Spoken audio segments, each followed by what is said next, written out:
Transcript Lecture Series, Historical Iatrogenesis, the COVID Era. Speaker Dr. Aris Thorne, MB, Biosystems, Chief of Medical History, Olympus Health Nexus. November 17th, 2123. Good morning, class. Today we continue our module on medical paradigms and their pitfalls. We will be examining the early 21st century, a period of tremendous technological promise, tragically overshadowed by a profound crisis in foundational scientific rigor. Our case study, the COVID-19 pandemic of 2020. To you, the very idea of what they did will seem as barbaric as 19th century bloodletting seems to us. But remember our cardinal rule of medical history: we judge not with condemnation, but with context. They were working with a fragmented, incomplete map of the human body, particularly the immune system. They were, in many ways, fighting a phantom with tools they barely understood. Let's start with the very basis of their response: diagnosis. Your generation, raised on real-time, nanoscale lymphatic fluid biosensors, will find their primary diagnostic tool astonishing. They used a technology called the polymerase chain reaction, or PCR, originally developed as a research tool to amplify tiny genetic fragments for study. It was repurposed, some might say weaponized, as a diagnostic sledgehammer. The critical failure was in the foundational step of virology, isolation and purification. In 2020, no research group in the world had isolated and purified the SARS-CoV-2 virus according to the long-established, rigorous standards set by pioneers like Rivers and Stanley.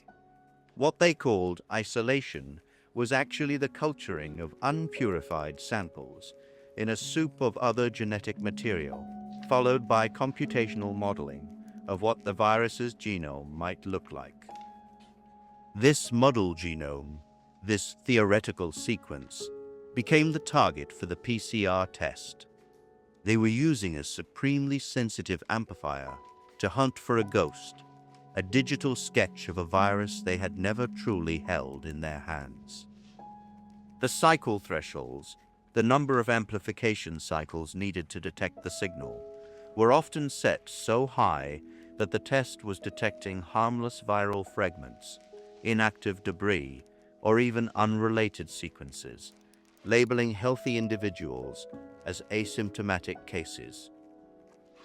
This fundamental misstep created a pandemic of the positive test, not necessarily a pandemic of clinical disease. It was like diagnosing a bacterial infection by searching for a single specific molecule of what might be a bacterial cell wall in an entire ocean of water. Now, let's turn to treatment. Their approach to immune modulation was, to be charitable, primitive and blunt force.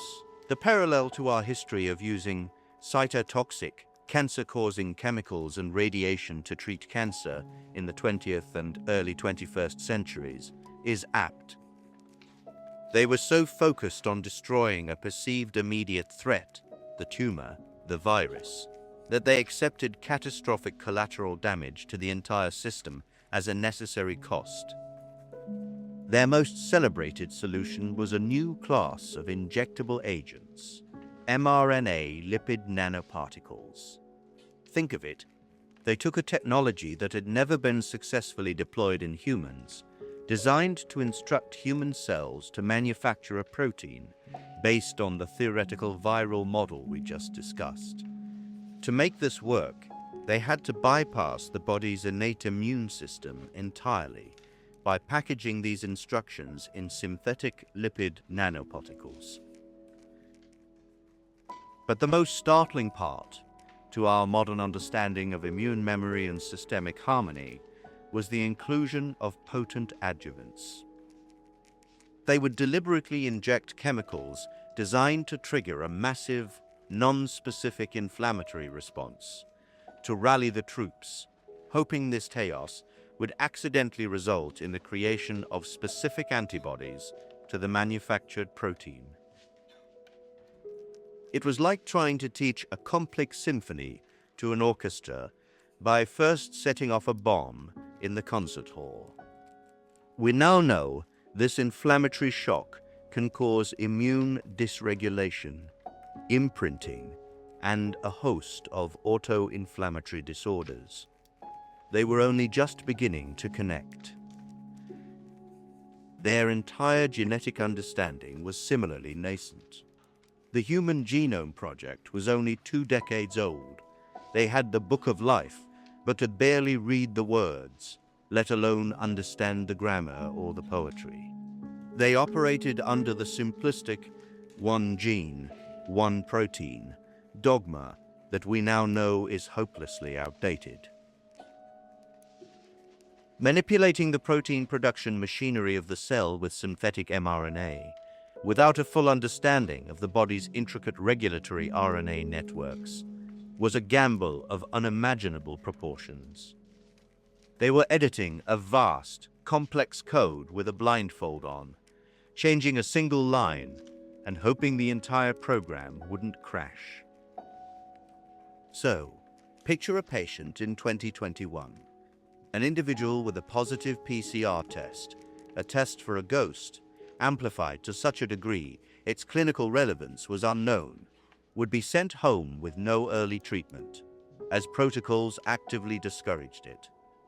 If they became severely ill, they were often put on ventilators, a traumatic intervention with poor outcomes, because their understanding of respiratory pathophysiology in viroimmune conflicts was incomplete. And the healthy? They were encouraged, then mandated, to receive their injections.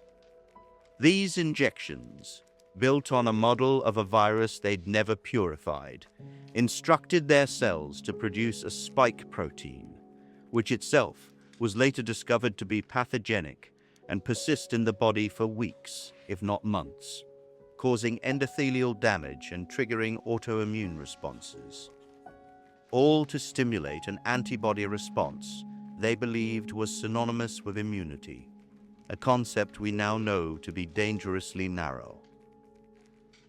These primitive 21st century doctors were not evil. They were terrified. They were armed with powerful tools whose implications they did not fully comprehend, guided by a scientific establishment that, in its rush to do something, had allowed a critical pillar of the scientific method, rigorous verification, to be bypassed. Swayed by corruption and the financial incentives of mass inoculation, the pressure was beyond anything science could withstand. It was a perfect storm, a novel pathogen, a diagnostic tool misapplied, a genetic technology deployed before its time, a pharmaceutical industry greedy for financial windfall, and a profound underestimation of the immune system's complexity.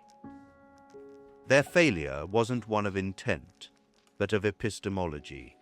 They forgot that a model is not reality. A genome sequence on a computer is not the virus. An antibody titer is not immunity. It was this painful chapter, however, that spurred the revolution you now take for granted. The move from virology to systems immunology, from genetic brute force to hormonic modulation, and a return to the first principle of our profession, primum non nocere. First, do no harm. Your generation will not fight pandemics with panic and primitive amplification. You will read the body's symphony in real time, and if a discordant note appears, you will compose a subtle, precise correction. You are the heirs to the suffering these primitive people of the 21st century endured, and the beneficiaries of their hard-learned lessons. Questions?